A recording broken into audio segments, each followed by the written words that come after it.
Vamos lá então, já estamos por aqui para começar mais um quadro de saúde aqui da CNN, o correspondente médico. Lembrando que, bom, você já sabe, mas eu repito que é importante, hashtag correspondente médico, viu? Lá pelo Twitter você consegue mandar sua mensagem, sua pergunta e na sequência eu compartilho aqui com o Dr. Fernando Gomes. Então, Dr. Fernando, bem-vindo como sempre. Muito obrigado, Elisa. Vamos falar de medicina, vamos falar de saúde, vamos trabalhar. Pra já, vamos trabalhar e a gente quer falar sobre as máscaras. Esse assunto tá, na boca de todo mundo aqui no estado de São Paulo. Existe uma data para autorizar a liberação de máscaras aqui no estado de São Paulo em ambientes abertos.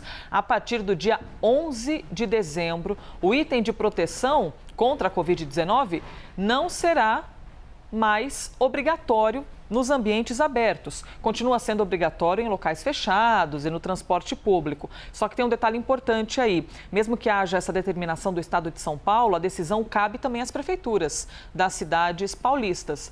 O principal dado que embasou a decisão foi o número de internados. A taxa de ocupação de leitos, que já esteve pertinho dos 100%, você se lembra disso, não é? Foram dias dramáticos. Agora está acima dos 20%. A CNN ouviu o secretário de Saúde do estado de São Paulo, o Jean Gorenstein, e ele disse que os cuidados devem permanecer apesar dessa flexibilização. Vamos ouvi-lo. É importante que essa mensagem que está sendo passada de liberação em áreas externas não se traga como informação que, olha, acabou a pandemia, está tudo ok, as pessoas vivam naturalmente, se aglomerem, festejem, porque isso não significa a inexistência do vírus, a inexistência da pandemia no nosso meio. Então, assim como em 2009 o H1N1 veio para ficar, o Covid-19 também veio para ficar. Nós temos que ter essa atenção, nós temos que ter realmente essa responsabilidade individual para cada um de nós. Importante tudo o que Jean Gorenstein disse, e eu quero chamar a atenção para um pedaço da fala dele em que ele fala: o vírus não deixou de existir. A gente está nesse combate, não é, doutor? Mas o vírus não deixou de existir. Por isso, a complexidade de quem senta numa cadeira de secretário de saúde. A gente estava ouvindo o doutor Jean, que é do estado todo de São Paulo, mas se você multiplicar o número de cadeiras para cada cidade, é muito o secretário que tem de tomar essa decisão, levando em conta os números municipais, doutor Fernando Gomes. E fica aquele sentimento, puxa vida, de um lado a população...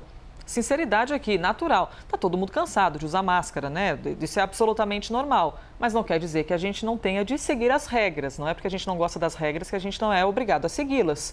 Se tem de usar máscara em alguns lugares, tem de permanecer com máscara. Mas é complexo, não é, doutor? Decidir o momento para tirá-las. Elisa, me permite uma brincadeira? Por favor. Eu chamaria isso de Operação Martinho da Vila. Porque é devagar, devagarinho. O que eu quero dizer com isso? É necessário que exista uma conscientização de que, de repente, não vai poder todo mundo ficar sem máscara ou a gente vai flexibilizar tudo.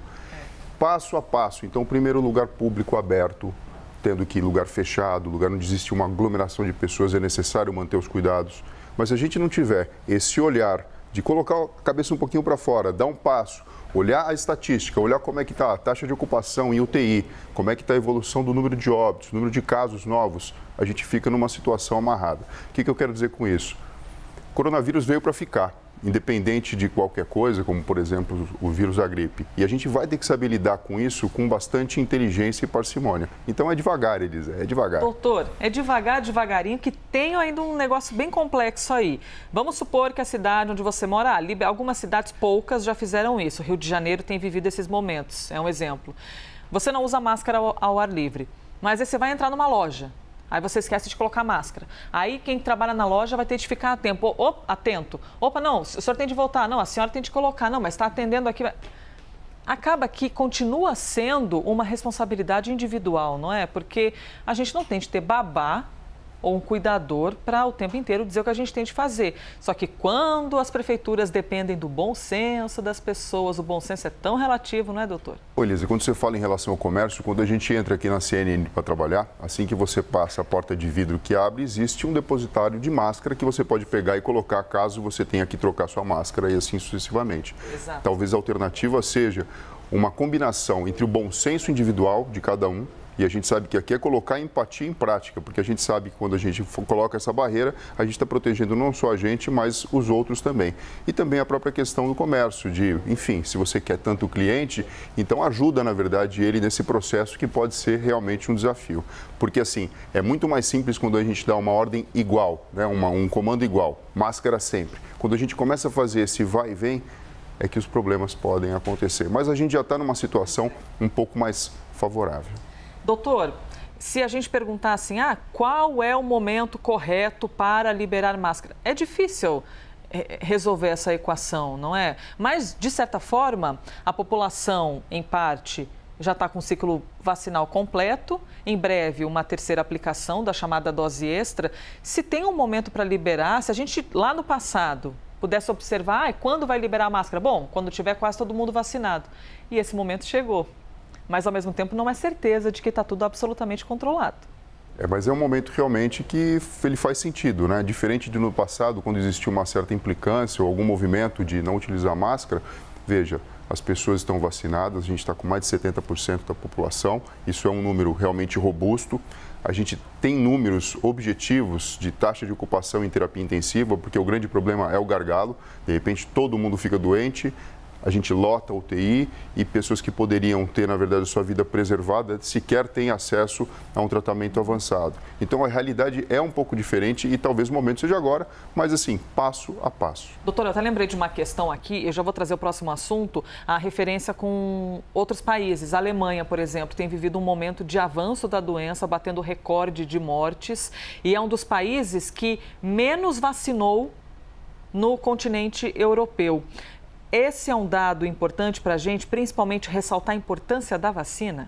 Sim, isso é um dado extremamente importante. A população vacinada, ela tem uma proteção biológica adicional para casos graves e para óbito. Se existe, na verdade, um movimento de não vacinar ou se ela não está acontecendo de uma forma eficiente, você deixa um flanco aberto e as pessoas não vacinadas, elas podem se contaminar de uma forma muito mais fácil, obviamente, e com isso, na verdade, você não consegue bloquear o processo natural da propagação do coronavírus. Vacina no braço, é o que a gente quer, hein? Vamos lá, um a um, devagar, devagarinho, como disse o doutor Fernando Gomes. Operação Martinho da Vila, é isso aí. Maravilhoso, Operação Martinho da Vila. Bom, próximo assunto que a gente traz aqui para vocês é uma notícia internacional envolvendo o presidente norte-americano. O médico da Casa Branca informou que o material retirado do intestino de Joe Biden não traz riscos para o chefe de Estado. A gente vai te explicando um pouquinho o que é essa situação. É uma lesão, né? Segundo o médico da Casa Branca, é uma lesão chamada de pólipo. Essa lesão seria benigna, de crescimento lento, mas considerada pré-cancerosa. Mesmo assim, Biden está bem de saúde, está tudo bem, não vai precisar de qualquer procedimento médico extra.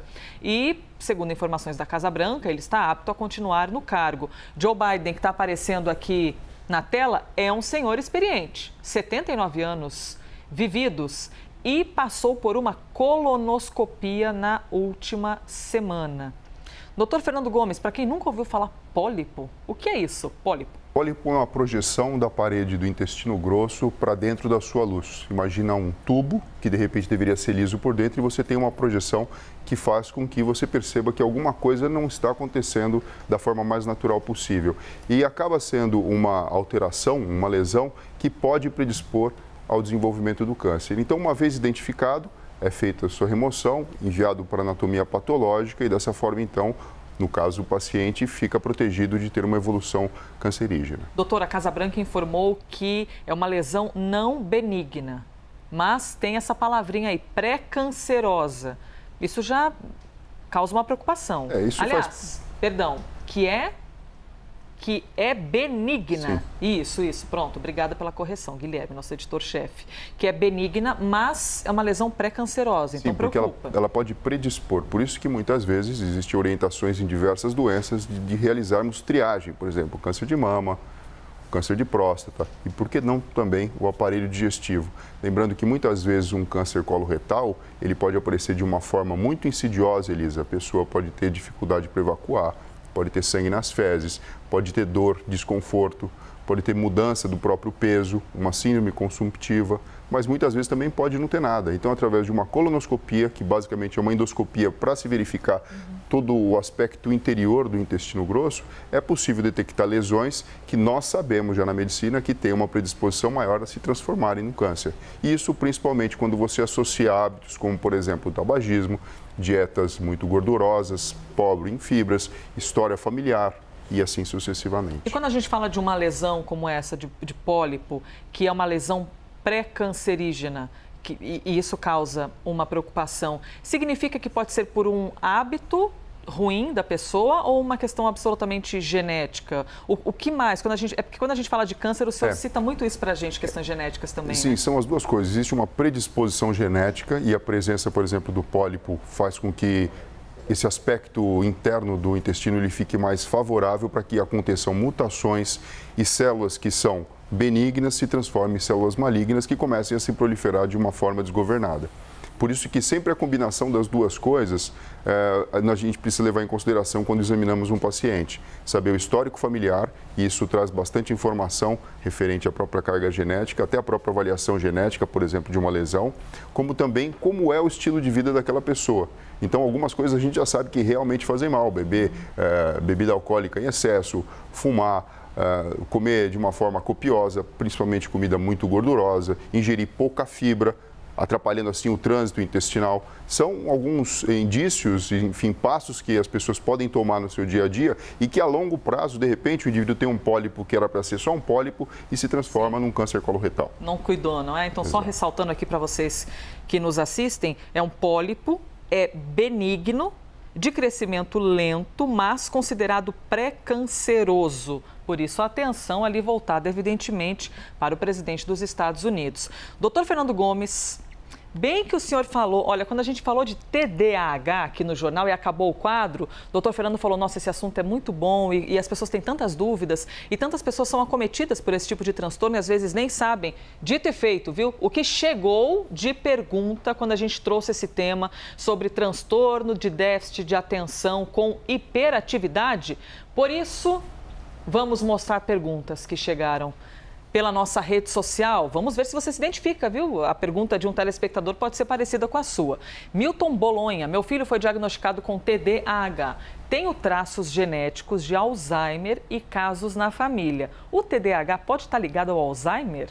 A gente pode falar que indiretamente sim, porque são doenças do fórum neuropsiquiátrico, mas não significa que se o indivíduo tem o TDAH, ele mandatoriamente vai ter o Alzheimer. São doenças que vão comprometer principalmente a atenção, a memória. Uma está mais presente na fase inicial da vida, outra a gente sabe que está mais na fase avançada, mas de qualquer forma, procurando sempre focar na solução do problema, independente do TDAH ou do Alzheimer, é dentro da neuropsicologia que a gente encontra o processo de reabilitação, Elisa. Então, a neuropsicologia ajuda no diagnóstico do TDAH e também na sua reabilitação, assim como também no Alzheimer, no diagnóstico e na sua reabilitação, através de exercícios e de práticas específicas para fortalecer a neuroplasticidade. Doutor, eu tenho dúvidas, mas eu vou guardar as minhas dúvidas para a gente poder privilegiar quem mandou questões, hein? Vejamos aqui, Gustavo Vicente. Em qual idade e de que forma deve ser feito o diagnóstico de TDAH?